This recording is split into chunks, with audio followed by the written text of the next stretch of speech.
then give these foods in a seasonal way. Like there's more amylase for starch in your body and mind at the end of the summer than there is right now in the spring, according to circadian rhythms. We are circadian beings. And even though we don't eat anything seasonal anymore in our life, we still have that memory of producing more amylase.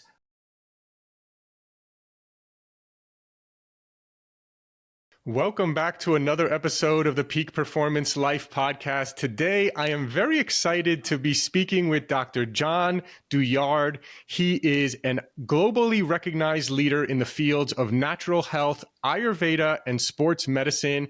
Ayurvedic health is something that's always really interested me. It's really, where ancient Ayurvedic wisdom meets modern science. That's what Dr. Douillard is really all about. And that's what I really love, when you can take some of this ancient wisdom, some of these, health practices that have been around and used successfully for hundreds, if not thousands of years, and combine that with modern science. So I'm really excited to have him on the line.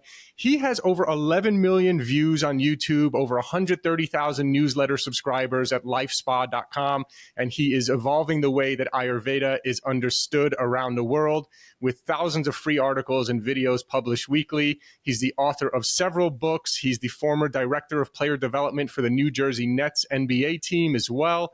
Dr. Douillard, thank you so much for joining us here today. Taylor, thanks. So good to be here. Yeah. So let's start with a brief background. How did you get interested in Ayurvedic practices and principles, and kind of what's the background there?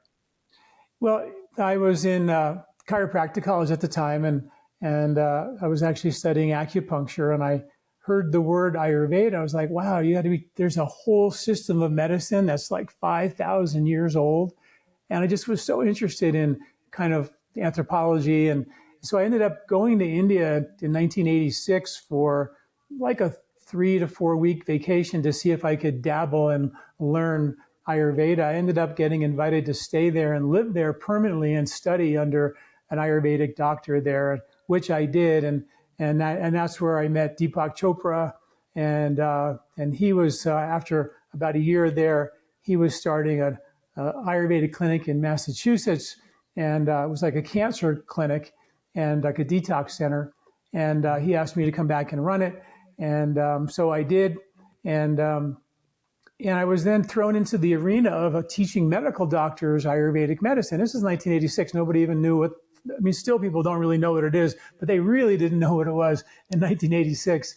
And so I started teaching medical doctors, but the only way to really do that, and here I am, a chiropractor, right, teaching medical doctors, that was rough water, to say the least.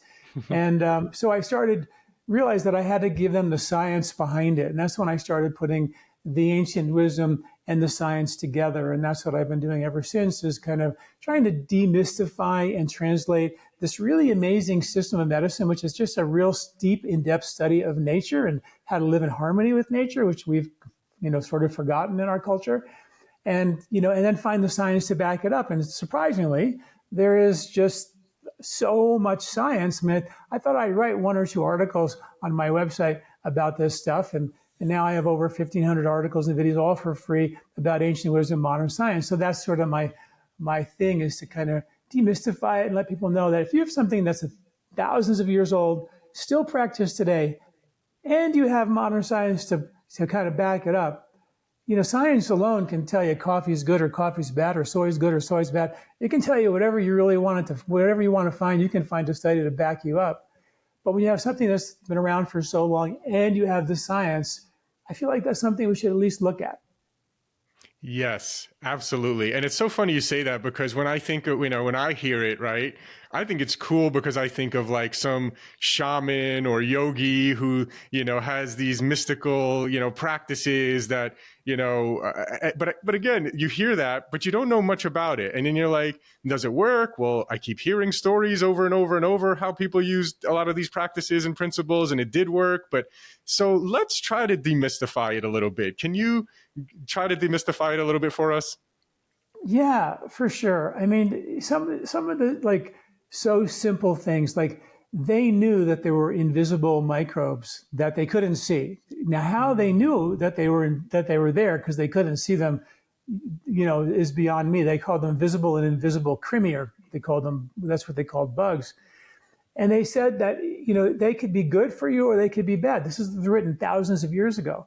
And they said that, but you don't want to kill them, because there were things you could use to kill things. They said you want to support the host and change the environment. And that's something that, when you look at the 2007 microbiome project, they gave us 2 warnings back then about the microbiome. And they said that first of all, we should stop sterilizing everything and cleaning everything, which we all know that's a bad idea. And the second thing is they said that there's something called a horizontal transfer of genetic material. It sounds super complicated, but what it means is that you get exposed to a virus, and that virus lands inside your intestinal tract or your respiratory tract, and it sits up, and there's bugs in your gut that have the genetic material to penetrate the lining of your intestinal tract and infect you. Well, that virus can actually borrow the genetic material to actually penetrate the intestinal wall, which that virus might not have. It's called horizontal transfer of genetic material versus vertical. Like, I have 6 kids. I transferred up my genes and my wife's genes to our kids. That's a vertical transfer. But a horizontal is something these bugs can do. And what was interesting was, so that the virus can steal the material to get into your gut and infect you. But what's really interesting part was, it wasn't based on proximity. It wasn't, in fact, the fact that the virus just happened to be next to a bug that had the genetic material to infect you. It was based on ecology. It was based on the environment of the gut. And this is, this old understanding of ancient wisdom. They understood that your intestinal lining was delicate. They understood the environment was critical. And when you start eating foods in season, changing your gut microbiome from one season to the next, having a diet that actually heals and repairs along the way, the intestinal lining, versus foods that actually irritate and kill the microbes that actually make the enzymes to help you digest harder to digest things like wheat and dairy and nuts and seeds that a lot of people have trouble with today. So it's just such a logical way of understanding. And they also talked about Ayurveda. I mean, Ayur means life, Veda means science. It's the science of life, living your life in harmony with the natural cycles of nature. So they were all about circadian rhythms being in line with your biological clocks, which is now Nobel Prize winning science. And what they talked about thousands of years ago, I write about all the time, is like the cutting edge of circadian wisdom today, about when you should eat and when you should sleep, and how it's important to have a breakfast and a lunch, and how supper, the biological clocks are turned off for eating and cooking and digesting. But we have all the biohackers are like, skip breakfast and have a lunch and a supper, and you'll lose weight. And you will lose weight doing that. But the devil's in the details, when you really want to align your biological clocks with nature's circadian rhythms, which we all do, by the way, then the digestive clocks are on in the morning and in the middle of the day, and they turn off when the sun sets. So simple things like that, aligning your lifestyle with the rhythms of nature, is like going downstream in a river versus going upstream. And most people feel pretty spent or exhausted at the end of their day, and that's why it's such a beautiful system. It just makes so much logical sense. And now we have the science say, yeah, they were right back then. That's why they're still doing it. Yeah. It's such a good point too. And it was funny because actually recently someone asked me a very interesting question, which is, in 30 years from now, looking back at today, what is some big health trend or something that you think we'll look back on and we'll say that was a mistake or something like that? And I thought, you know what? A lot of this skipping breakfast kind of thing, especially for women who they're shown shouldn't really necessarily be fasting for 18 to 24 hours, at a time, and things like that. But it's interesting also, and we know for sleep, we know that the longer you can go at night without eating, the better it is for your sleep. So yeah, these are really interesting concepts here as well. What are some of the major, I guess if we had to say, like, what are some major principles of Ayurvedic that are, kind of like different from what normal advice is today? Let's maybe talk about some kind of like high level principles. So you mentioned one, which is kind of eating more in breakfast and lunch and less at night, kind of following the circadian rhythm. What are a few other kind of principles or things that are good or bad that maybe regular people aren't thinking of? I mean, there's so many things, but I could tell you one is, taking time and relaxing and eating your food will activate the parasympathetic nervous system. There's an old Ayurvedic saying that if you eat standing up, death looks over your shoulder, which is not a good look, right? So we don't realize that when you come and you just gobble up your food, if you get your food and take it to the couch and eat your food and you're watching the news, which is never good, or some scary movie, which is never good, your brain is basically stressed out. Your blood pressure is going up because you're watching something that's not relaxing. And your stomach's going like, all this food, like, where did this come from? I was watching a movie. I mean, it's like, it's completely disconnects us. And when you are stressed, on the run, go, go, go, the fight or flight nervous system literally tells your body to not digest your food. It says, get up a tree, save your life. That's what's trying to happen. So it's really important for us to take time, stop, relax, and eat our food. It's so simple, right? The other thing that people don't realize is that your breathing, your diaphragm has everything to do with how you digest your food. And there's a whole aspect of Ayurveda called pranayama, or breathing techniques, which are more and more popular. My first book, Body, Mind, Sport, we did research comparing nose breathing to mouth breathing during vigorous exercise and published studies on that. And so a very recent study showed that 91% of elite athletes did not have a diaphragm that was relaxing and contracting fully. And so basically none of us do. So whenever you get stressed, every one of us, we change how we breathe a little bit. And that tells your body, hey, there's a bear chasing you maybe, so get up a tree, save your life, and don't digest your food. And then another stress comes along and we breathe again. And that new stress version of breathing becomes very normal to you. We adapt to that very quickly. Another, and we adapt. Next thing you know, you're breathing completely differently than you were when you were younger. And the diaphragm becomes weaker. Your rib cage has a job, which is to squeeze all the air out. And the diaphragm's job is to suck the air in and open up the rib cage. But if the diaphragm, because of a lot of stress, is actually weakened, the rib cage will win that war and become tighter and tighter and tighter and tighter. And that will affect, of course, how you breathe, which is then how you handle stress. But the diaphragm is also the number one pump of the lymphatic system in the body, which people don't know that. And the lymph around your belly that causes extra weight around your belly and hips, the lymph carries your immune system. It's trying to take out your trash. It's taking at least 3 pounds of trash out of your head through the brain's lymph and lymphatic systems while you sleep at night, which if you don't have that breathing working, that pump of that trash out of your head, well, then the master computer, your brain, starts to malfunction. As now science tells us, congestion of the brain, lymph, and lymphatic systems are linked to anxiety, depression, cognitive decline, inflammation, infection, autoimmunity, and even poor sleep.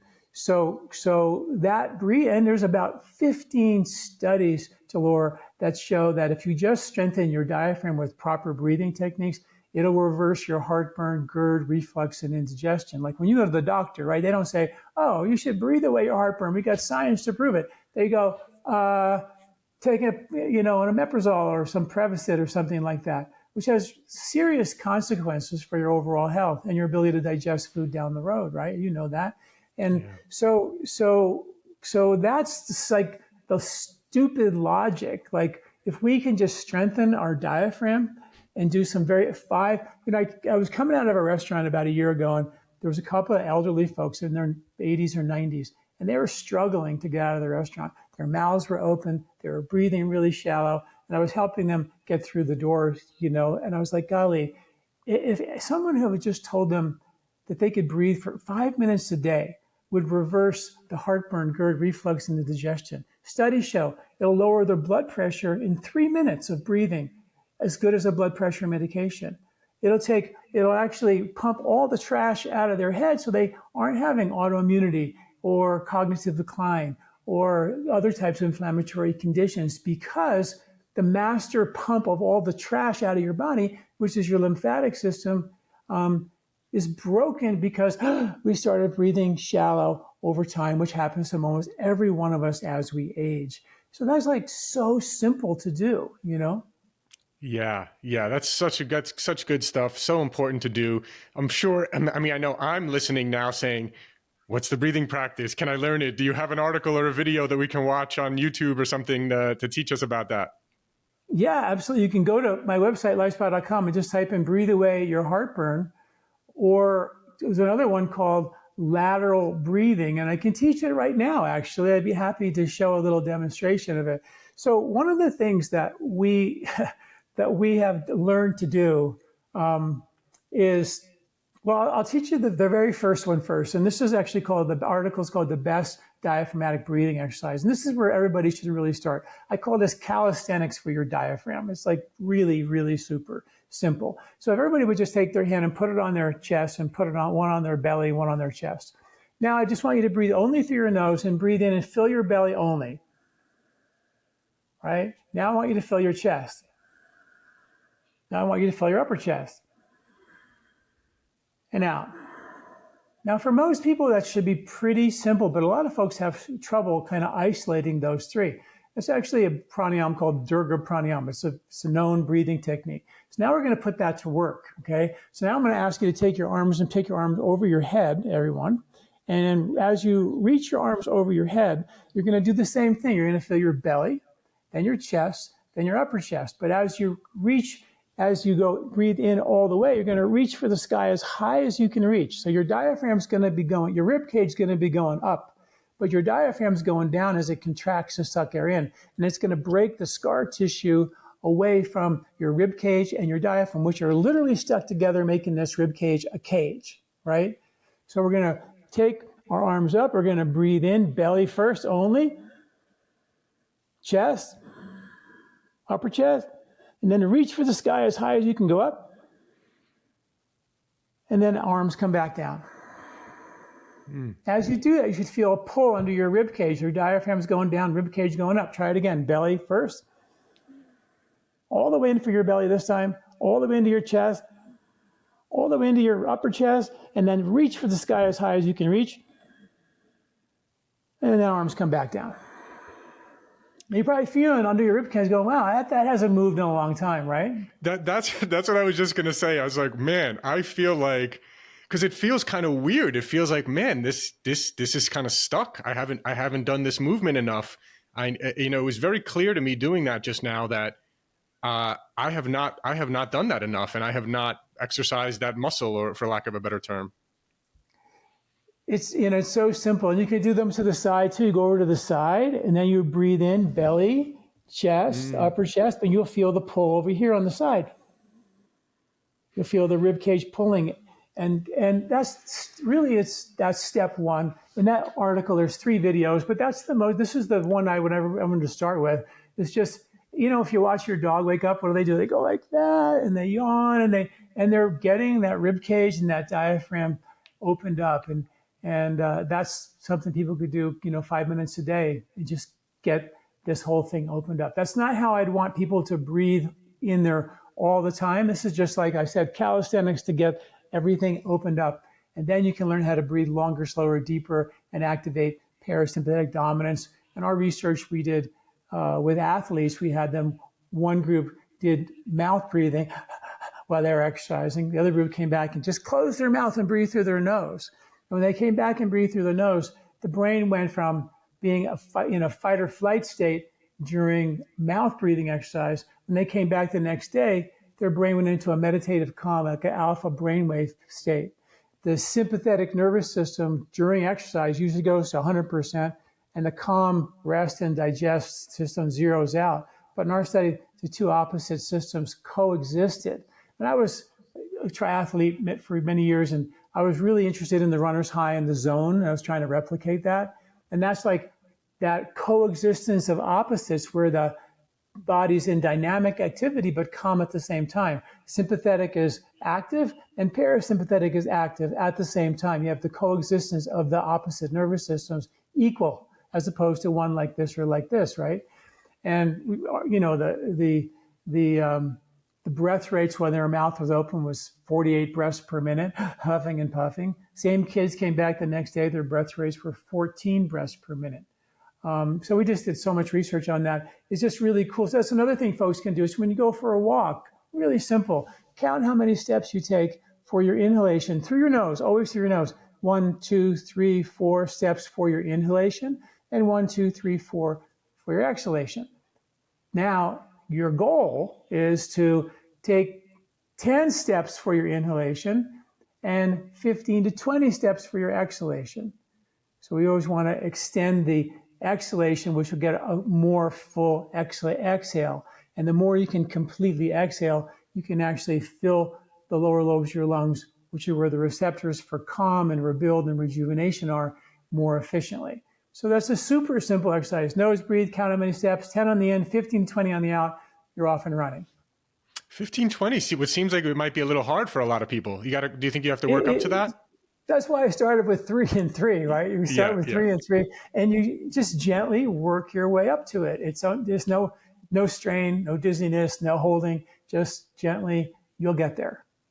Yeah. This is great. First of all, I just from that literally 1 minute of stretching the diaphragm, I feel like I stretched something that hasn't been stretched in years. It's very interesting. It feels kind of good. But the breathing, like you said, is so important. And when I read a couple books many years ago about breathing and the importance of nose breathing, I've been super strict on that. And we have mouth tape that we use sometimes for my wife or daughters or someone if they're mouth breathing, and the 8 Sleep now can track how many breaths per minute. So I like to, me and my friends, one of my friends was doing 20 breaths. Was it with 20 breaths per minute, and I was doing 10 recently, right? So, and I was really, it was like, oh wow, I can tell that I was this nose breathing and practicing this has really got those breaths per minute down. And I think that's important, right? If someone's breathing 20 breaths per minute versus 10 breaths per minute, certainly the body's working a lot harder there, it seems like. Yeah, absolutely. The science is really clear. If you can get yourself down to 6 breaths per minute and even less, but 6 is the magic number, that's where the body's parasympathetic rejuvenation kicks in.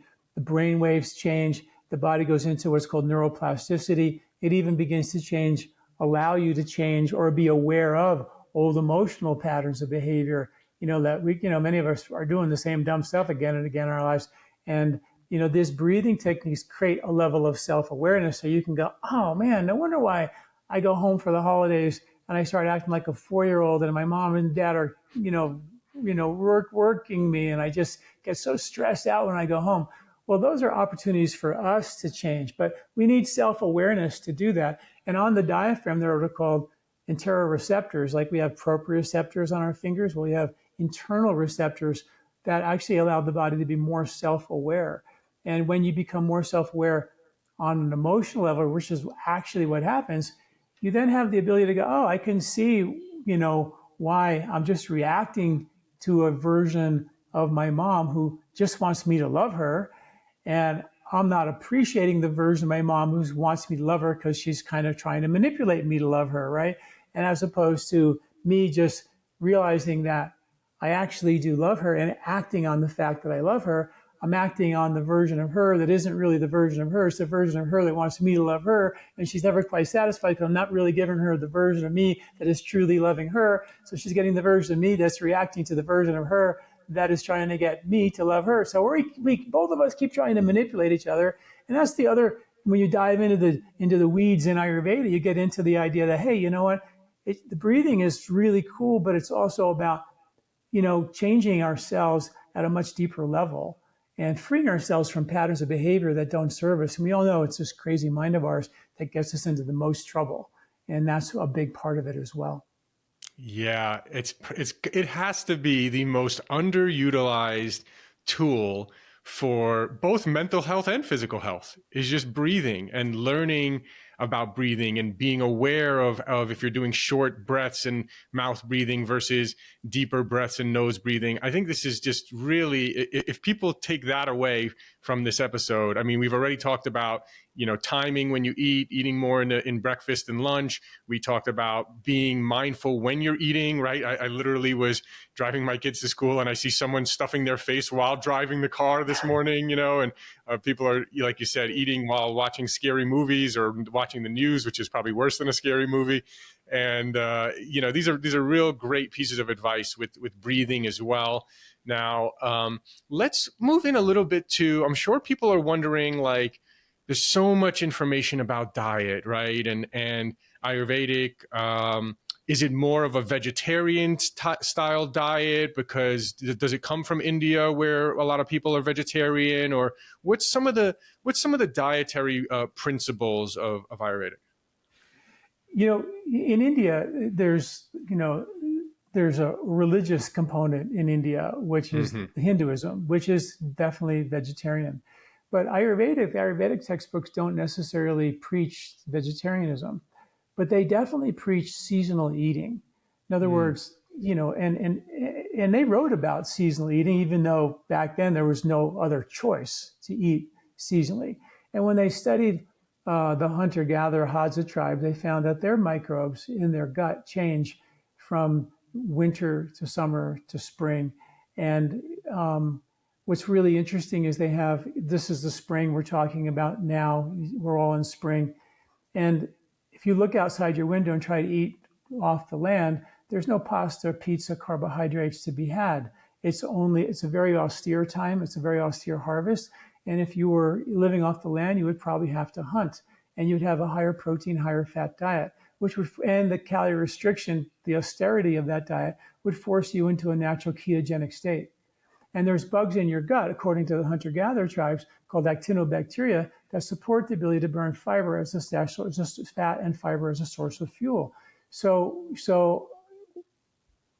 in the summertime, at the end of the summer, when all the carbohydrates and the nuts and the seeds and the grains and the fruits are harvested, we have what are called bacteriodeites, which are bugs that are really good at getting sugar out of the gut, out of the blood, and into your cells to deliver that sugar, that extra fuel for insulation for the winter, for immunity in the winter, and help us kind of have reserve fuel for the winter months, right? So in nature, the fuel supply changed from being burning fat as fuel during the late winter and in the spring, and burning sugar as fuel at the end of the summer. Now, in our culture, we just eat sugar all the time. And we get really good at getting sugar out of the gut into the blood, and that's what pre-diabetic issues are all about. So when you start eating seasonally, you realize that, my goodness, you get the right foods at the right time of the year to inoculate your gut with the right bugs for that season. And on the foods that we eat, they are called bacterial endophytes. Right now in the spring, your soil, under your grass, right before the dandelions come up, there's a microbial surge just going crazy under the ground. And when you start pulling those roots out of the ground, which the deer are doing as we speak, they're getting inoculated with the right bugs for that time of the year to kind of decongest you from allergies during the spring season, right? Bacterial endophytes are synergistic to the plant, and they support the intelligence, the growth, the immunity, medicinal benefits of that plant. Just like the foods that we eat have a synergistic relationship, the bugs on the food that we eat have a synergistic relationship with us. If I took all the bugs out of you and me, we'd be completely different, right? In the same way, when you sterilize our food, when you sterilize your herbs, making herbal extracts, they can be medicinal, but they're sterile. You're not actually inoculating your gut with the right bugs for the right season. And that's why in Ayurveda, we use herbs that are tested, organic, and we know how many bugs, what kind of bugs are in there with the biochemistry of the plant. And we formulate the herbs together to make this ancient wisdom, modern science kind of benefit, where we take turmeric, for example, and we combine that 16 parts turmeric, 1 part black pepper. And that enhances the absorption of that by 2,000%. And we had one of our shipments of turmeric came in from India, and all organic, and we tested them, and they were really clean. Tested the black pepper, it was really clean. Then, according to the FDA, when you then make the formula, you put 16 parts turmeric, 1 part black pepper, and you can do this in your kitchen.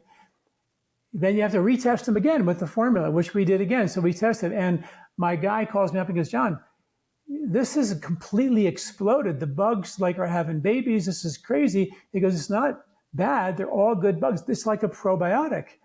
And so the putting the two together created an enhanced benefit of the herb. And that's the intelligence of ancient wisdom, which we don't have today. We just take, oh, I want to get the best extract of this herb and this, and put all these, scientifically proven extracts, the most potent you can get, sterile all the way, that actually will do the job for you, but the body will become potentially dependent and over time become tolerant or resistant to it. But when you use a whole plant in this natural state, it works with your body because you have the natural occurring microbes. And when you eat those herbs or those plants or those foods in season, getting the right bugs in the winter to give you immunity, the right bugs in the spring to decongest you from allergies, and the right bugs in the summertime to help dissipate heat so you don't get overheated during the summer, or as we know, heat turns into dryness.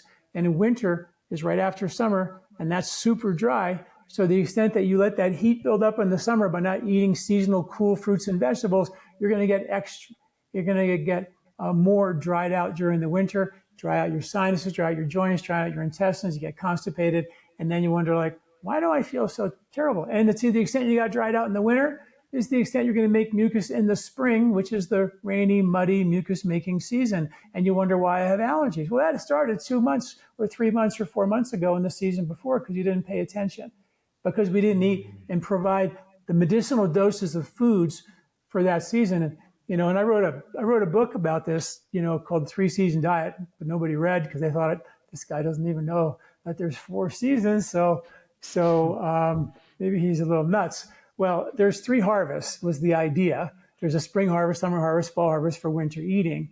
And what folks can do is, just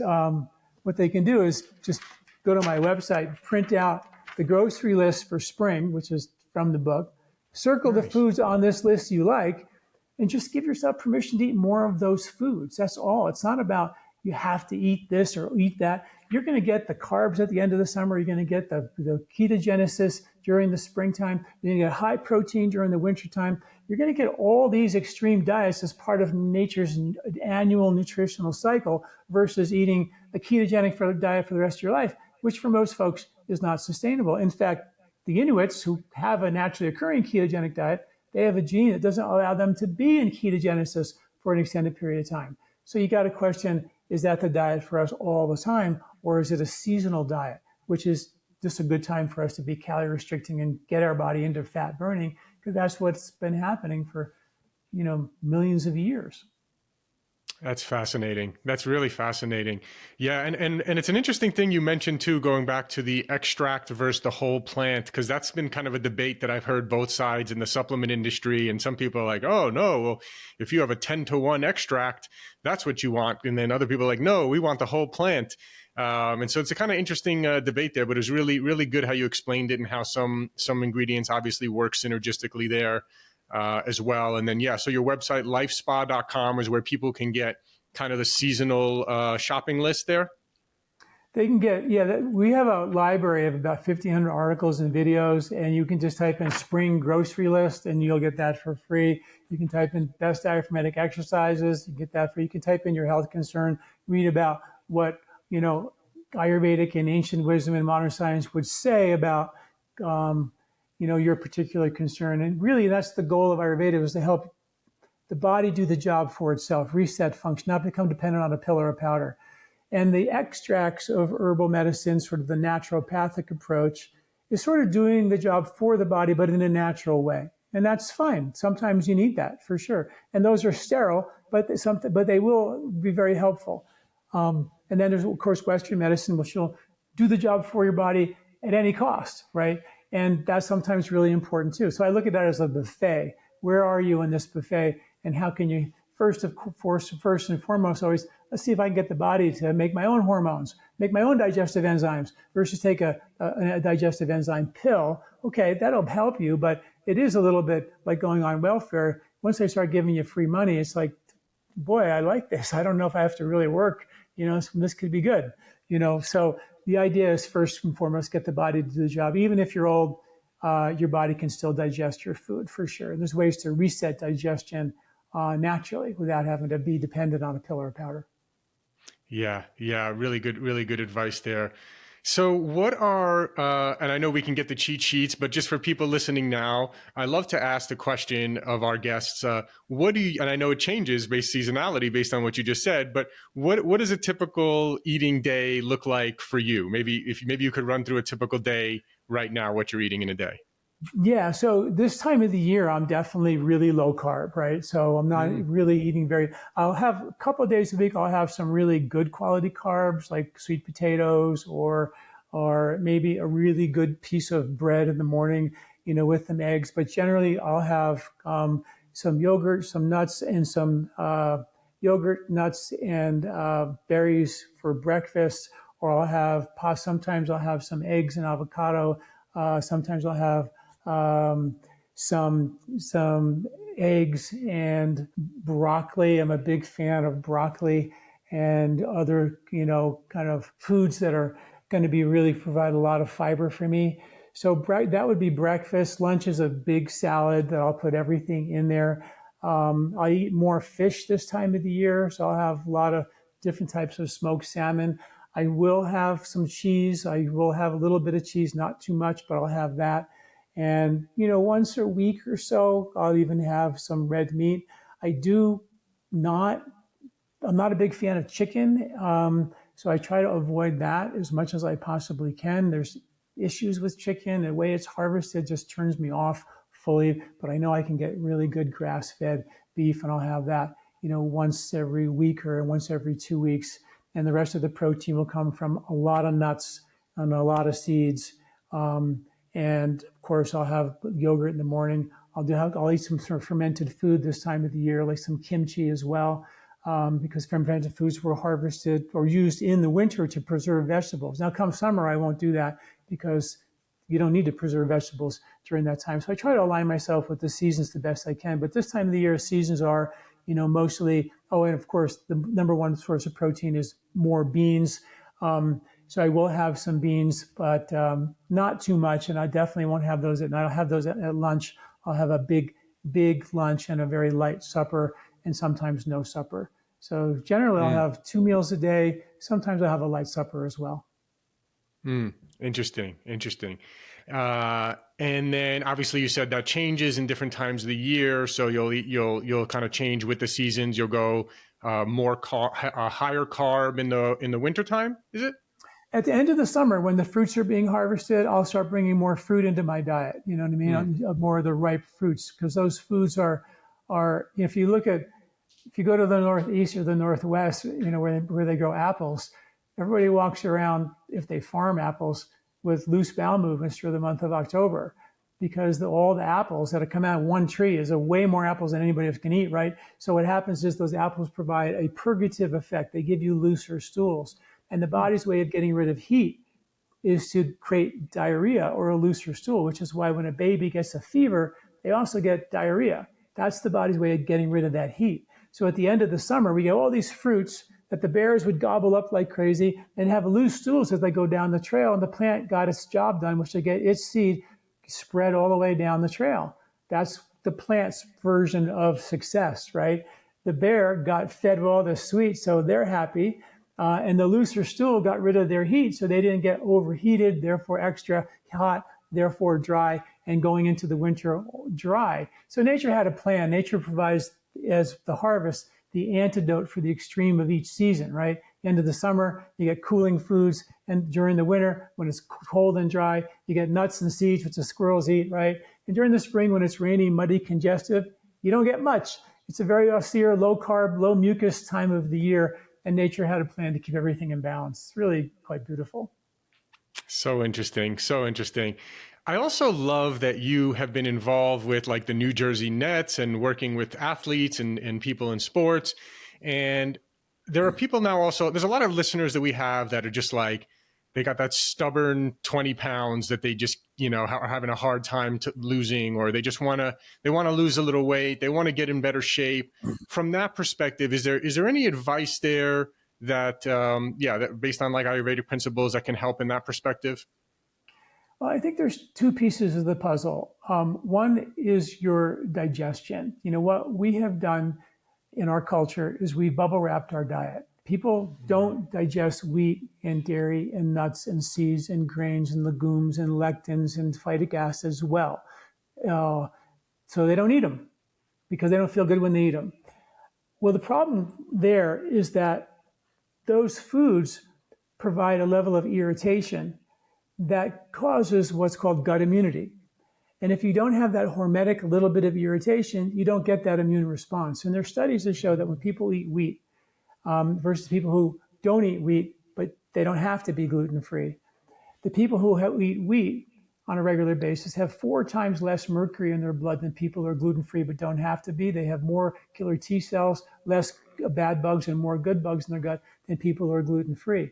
So the issue with celiac, for example, is that when people are celiac, they take wheat out of the diet, they solve some of their problems, but not all of their problems.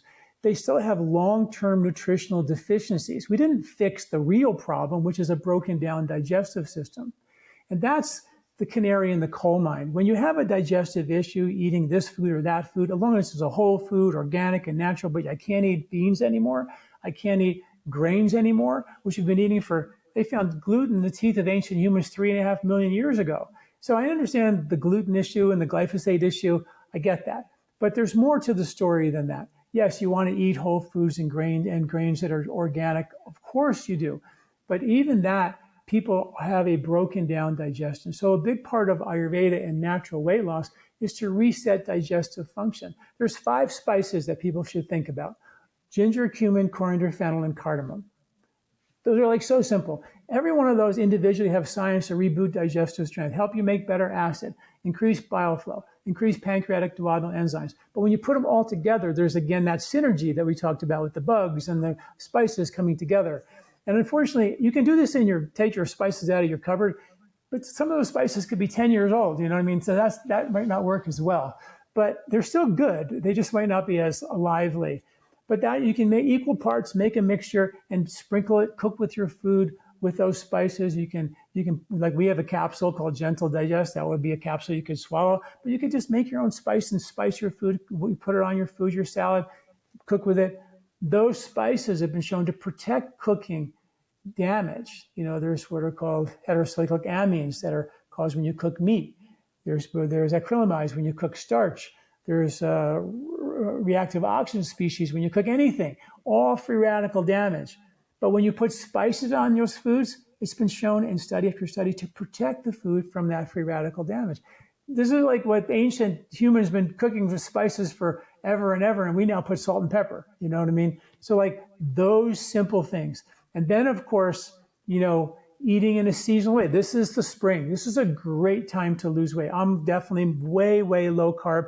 I always lose my winter weight this time of the year. I'll get down to my college weight this time of the year. But then as I get into the end of the summer, I'll gain a few pounds. I try to make it more muscle than fat, but I definitely bulk up a little bit because I'm eating more carbohydrates, but not bad foods. You know what I mean? Like the idea is that the body is a circadian being and we want to adjust and not just starve it through, because you hear a lot of research now showing that people who are keto, and not getting any carbohydrates, the body responds to that as like it's starving.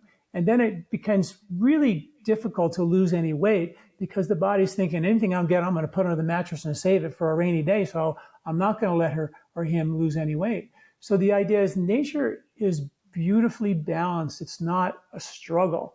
We don't have to endure.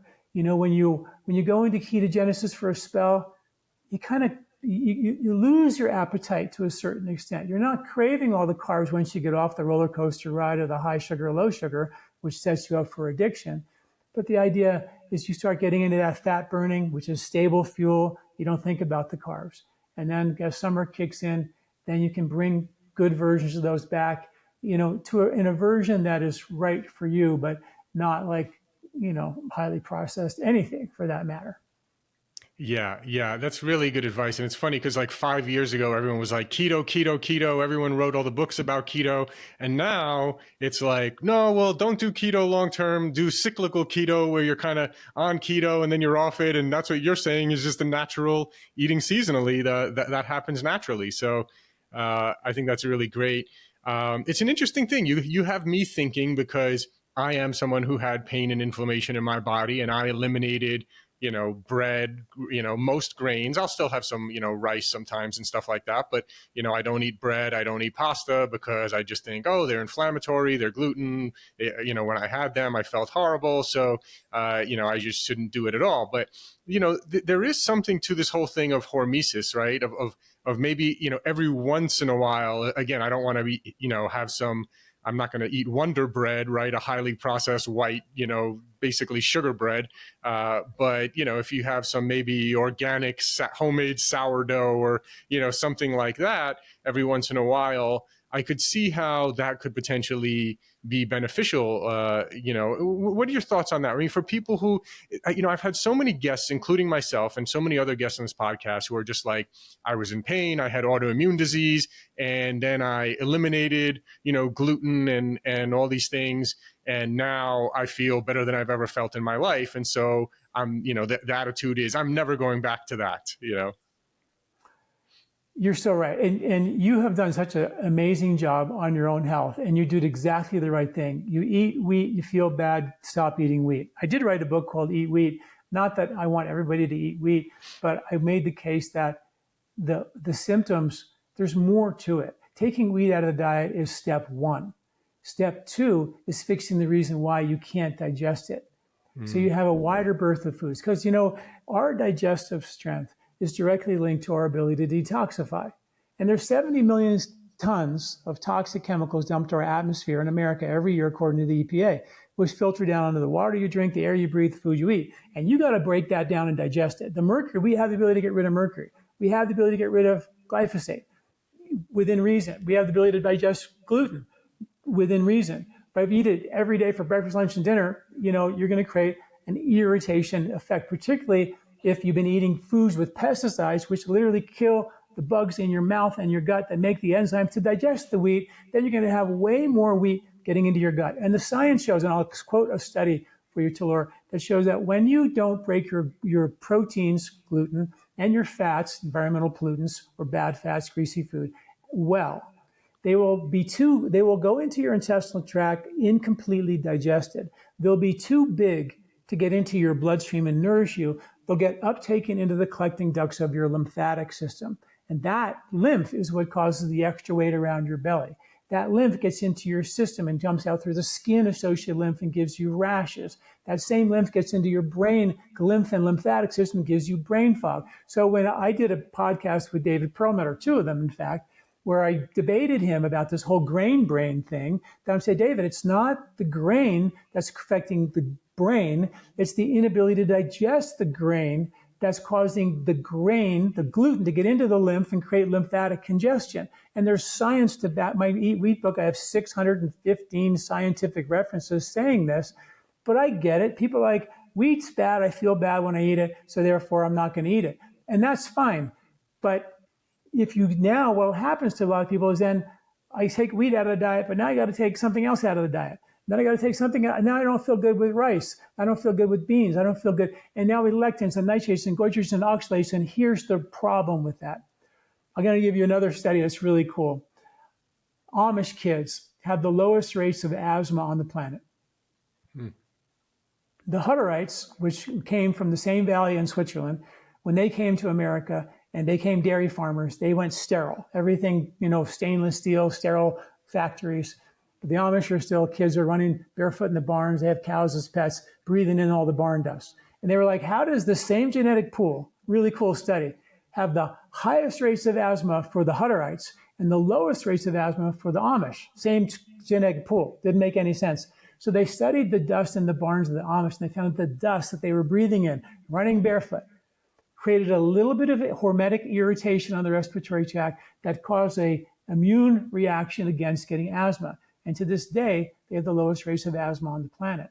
So we can't bubble wrap our diet or our life or anything. We have to slowly allow ourselves to get exposed. So if you reboot digestive strength and give these foods in a seasonal way, like there's more amylase for starch in your body and mind at the end of the summer than there is right now in the spring, according to circadian rhythms. We are circadian beings. And even though we don't eat anything seasonal anymore in our life, we still have that memory of producing more amylase when those the starches are actually harvested at the end of the summer. So you can have a better shot at digesting then, of course, if it's whole and it's not processed, and you can get, kind of ancient grains that aren't full of glyphosate and things. And then you can, kind of reintroduce it that way. But you have to also do some digestive rebooting and troubleshooting. I have an article called the Digestive Health Quiz, where you can just ask you all these questions, and it tells you what part of your digestion is broken. Then you can take steps to fix it. This is so good. This has been an absolute pleasure. I know I am going to be going to lifespa.com. I am going to watch any videos or read any articles you have about breathing. I just in the 1 minute of moving my diaphragm around there and those little exercises, I felt something in there, and it's telling me to do more of that. So I'm definitely going to do that. I'm definitely going to download your seasonal eating kind of cheat sheets for each season. It's not something I've ever really thought of. In all honesty, I don't know what's in season and what's not in season because I never really researched it. So I need to really get up on that. So Dr. Douillard, this has been absolutely incredible. What's the best place? You mentioned lifespa.com. I know you got a YouTube channel. Please let everyone know where they can learn more. Yeah, lifespa.com. Go there. Like I said, there's a free, library of articles and videos that are all for free for self-help. We have a newsletter you can sign up, so you get the newest, latest, cutting-edge stuff on a regular basis. We have something called the 3-Season Diet Eating Challenge, where people can just sign up and get the grocery list in their inbox with superfoods and recipes every month, which is kind of a cool thing as well. And I'm on all the social. I'm on X and Instagram and Facebook. You can kind of follow us there as well. And check us out. What's the handles on social media if people want to follow you? Either LifeSpa or my name, John Douillard. Okay, amazing. John Douillard works. Yeah. Well, thank you so much. This has been really educational. I love when we do episodes like this where I get to learn new information. And this is something really, really new, something really intuitive. It makes a lot of sense. So really appreciate all the information you're putting out there and all the education you're giving for people. And I highly encourage people to follow you and learn more. And I hope we can do this again sometime. Laura, thank you. I really appreciate you. I appreciate what you're doing. And your journey is great. And that's really inspiring. I watched your stuff and I was like, wow, I'm super, super grateful to be here. So thank you so much. Thank you. Thanks for listening. If you enjoyed the episode, can you please leave us a rating or review and subscribe? I've realized that while we have actually increased our downloads a lot, we're actually getting a lot of downloads, which I'm really happy about. We actually have very few ratings. And I realized that I've never asked people really to rate much. So I'm asking you now if you could please rate and review and subscribe. And if you enjoyed the episode, please forward it along to anyone that you think will get value out of this. Also, if you haven't checked out our line of products at buypeakperformance.com, you get 20% off your first order. That's www.buypeakperformance.com. We have some incredible products, including our organic high-altitude coffee. If you don't know this, coffee is one of the most heavily sprayed with pesticides out of any crop. So it's really important that you drink organic coffee. We've gone above and beyond to source what we believe is the highest quality and healthiest organic coffee in the world. We're also famous for our organic green superfood powder. You can get 20% off of that as well at buypeakperformance.com. We also have an organic vegan and paleo plant protein. See, most of the vegan proteins out there are using brown rice protein, which is really not a good source of protein, and it's also a grain. And if you're paleo, you know that grains tend to cause inflammation in some cases for some people. And so we wanted to make one that was paleo friendly and vegan and organic. We made an amazing amino acid profile, so it's really one of the best plant proteins for muscle building. So you can check out Peak Performance Organic Plant Protein. You can find that on our website. Of course, all our products are on Amazon as well. So thanks again. And again, please, if you enjoyed the episode, please forward it along to someone who you feel can get value out of it. And please leave us a rating, review, and subscribe. Thank you.